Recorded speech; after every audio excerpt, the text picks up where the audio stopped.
Всем приветик!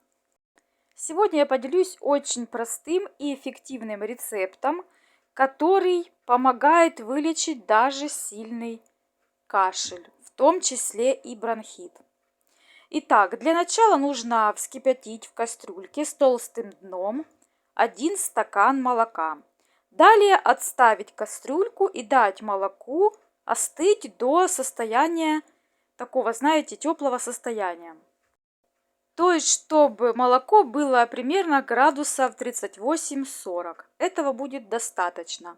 Далее в молоко добавляем яичный желток. Предварительно нужно яйцо отделить на белок и желток. Нам понадобится только один желток. Далее добавляем 1 чайную ложку соды и 1 чайную ложку натурального меда. Мед, чем старше он, тем он намного полезнее. Все это хорошо перемешиваем и выпиваем на ночь.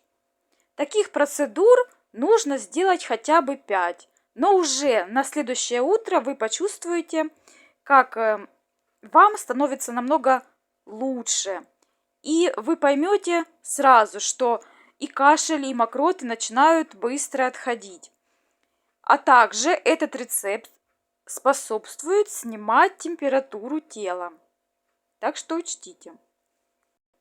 Этот народный, эффективный и простой рецепт знают уже все мои родные и знакомые.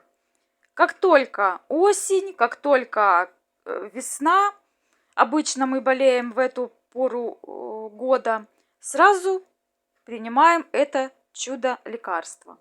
Молоко с медом, содой и яйцом вполне приятный напиток, так что можно даже пить и детям.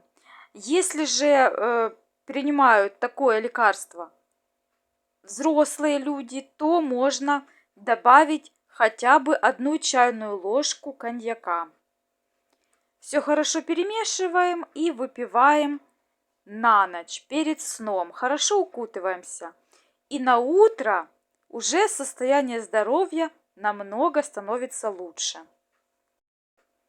Подписывайтесь на мой канал Новинки от Алины Быстрая кухня. Обязательно нажимайте на колокольчик, чтобы не пропустить мои очень интересные и полезные видеоролики. Всем мира, добра, крепкого здоровья!